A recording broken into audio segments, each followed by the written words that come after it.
To achieve success in your life, you need a burning desire to succeed. Otherwise, you will never achieve anything. Your loved ones will remain in the same positions that they are in. Yourself will remain in that position that you don't want to find yourself in.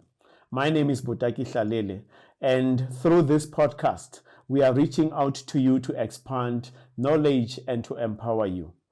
Please click on the link below so that we can continue to multiply this knowledge and empowerment to others. Let me share you a story, and it's a simple story as far as I'm concerned when it comes to the drive and the desire to succeed and achieve the things that you want to achieve in your life.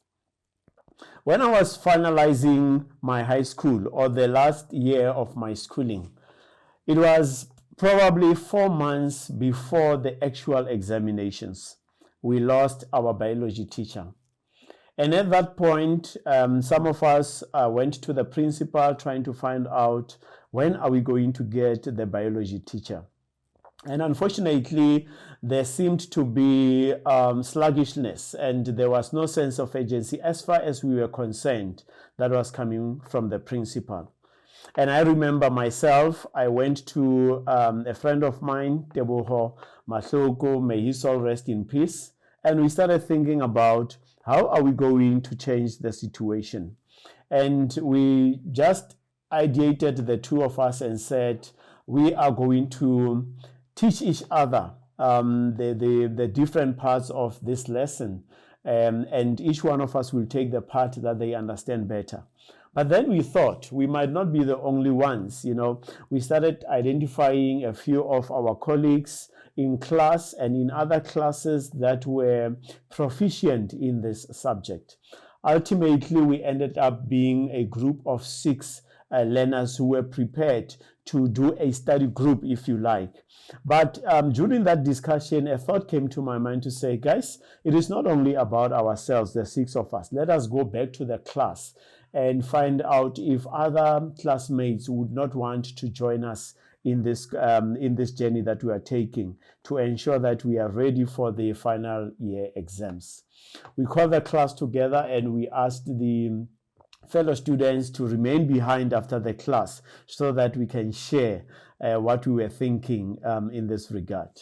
And a funny thing happened as far as I'm concerned. Some students told us at that point to say, no, they don't want to waste time. They've got to rush and go back home after school.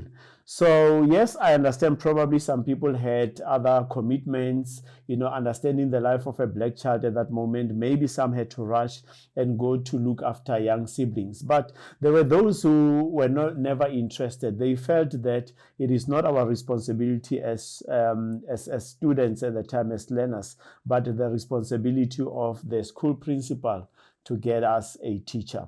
The long story short, we started the classes, and immediately after school, the school ended at 2:30 or 2:30, and then around 3 o'clock we'd congregate, and then we'll go through the biology lessons.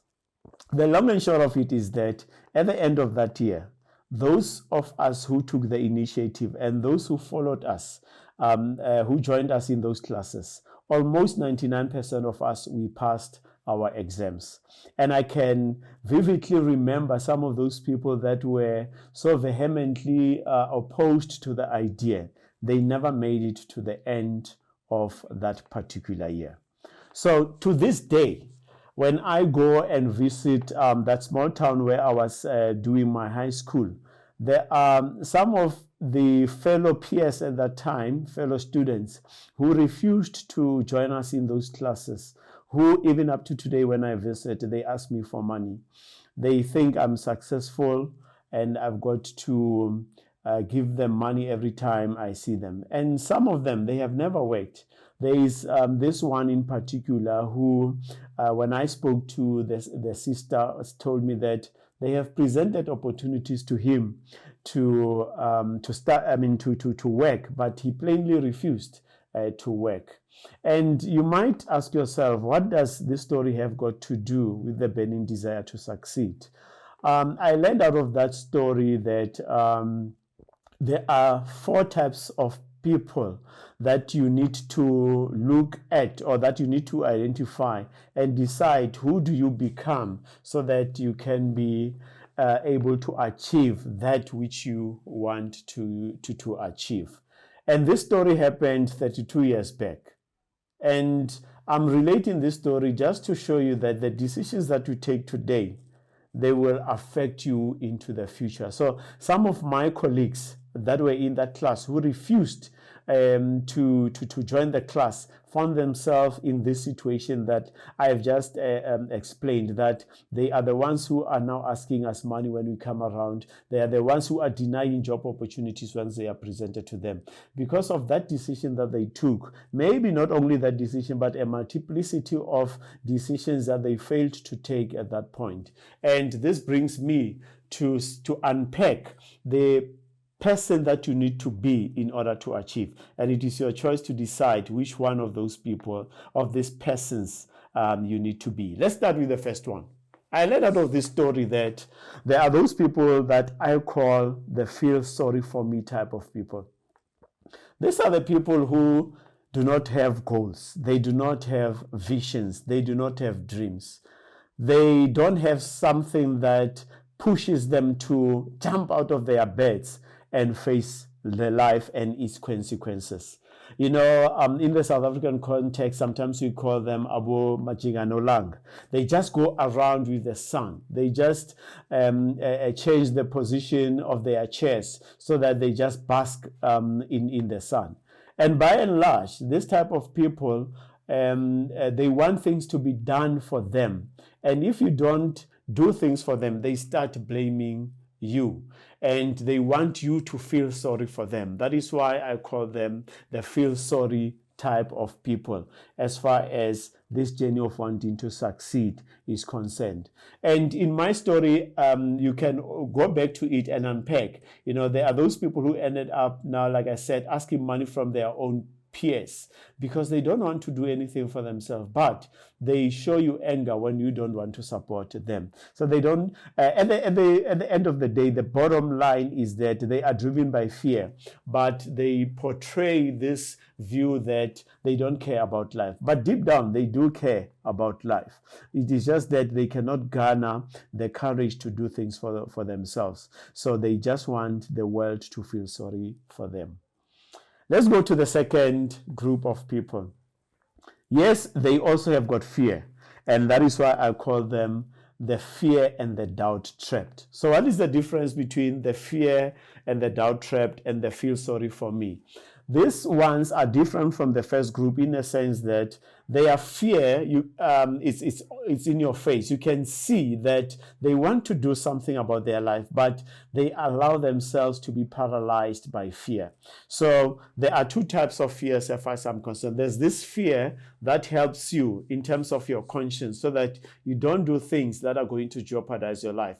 A fear that protects you from harmful things. For example, you might not choose, you might be, you might decide not to, say, commit a crime because you understand the consequences. That type of fear protects you.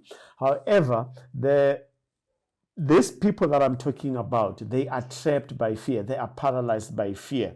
They can see the goal, but they don't just allow themselves to cross the line and challenge their own fear. And really, my heart goes down to this type of people, because if they can allow themselves to jump that line, you will realize that they will do magic with their lives. But until they get to that point, they remain trapped by that fear. But like I said, they are better than the first one because they are doing certain things, but they are not extending themselves. They are punching below the weight, if you like. And if they were to punch above their weight, they will definitely change their lives. But at least they've got hope because they can do something about their lives. Let's go to the third one. This ones I call the ride along. And I say this ones, be very, very careful once they start to get into your circle. They might have fear as well, but also it is not as palpable as the first and the second group.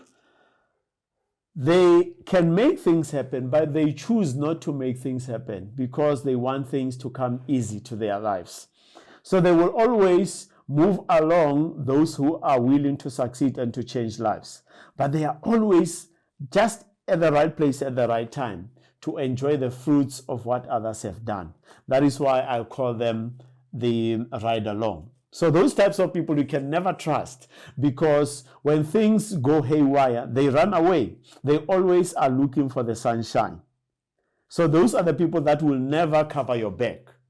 The ride-alongs are there to only take away what others have worked on. And once there is nothing on the table to eat, they discard you. So that's why I call them the ride-along. So once you start seeing those type of people, just run away from the ride-alongs. The third type of people, of person that I think you need to identify whether you associate with when it comes to the burning desire to succeed, is the last type of persons that I call the movers and shakers. Go back to the story.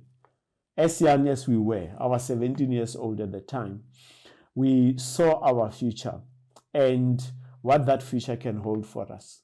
For me, it was not about passing the last grade. And I think for me, it was about seeing myself at that university table, on that desk, and studying for the course that I believed was going to change my life. And here's the difference. When you look at your situation for the here and now, you don't get much energy and something that is going to propel you into overdrive so that you can achieve. Yes, passing matric is what needed to happen, but I did not look at my life at that. I saw myself beyond that phase. And that's what movers and shakers do. And I'm not talking about myself only. I'm talking about the group that came together to change the course for other students at that life. The movers and shakers are dreamers. They are tenacious. They can see the obstacles in front of them, but they do not define the obstacles as the ultimate end of that which they need to achieve. They know that in order to go to win the battle, you've got to go through those obstacles. You don't have to go on the side of the obstacles or beneath the obstacles, but it is about going through the obstacles so that you can be able to achieve at the end of the day. So those are the four types of people that I think you need to identify which one you become and which one you associate with. The first one, feel sorry for me type of person. Be cautious there. Don't get into that space. God has given you talents that do not allow you to stay in that space. The fear and the doubt trapped, they have at least made a move. They've got clarity of what they want to achieve, but they don't allow themselves to break through that fear. The ride-alongs, they are manipulative and take advantage of people. Stay clear of them. Don't be one either, because you won't have lasting relationship. The last people are the movers and shakers. Be the mover and shaker and start to change the language that you communicate to yourself and to others. Make sure that your language become the language that is going to propel you into the future. And maybe let's take what Napoleon Hill said when he said, one of the main weaknesses of mankind is the average man's familiarity with the word impossible. He knows all the rules which will not work. He knows all the things that cannot be done. I love that quote. It is quite a powerful quote. And for my own emphasis, I always say, something becomes impossible because we refuse to see the possible within those situations. With those words, I would like to say, go on, challenge your life, and become the best version of yourself and change life for yourself and those that are closer to you. Click on the link below and follow us so that we can continue to share these great conversations for a great life. I thank you.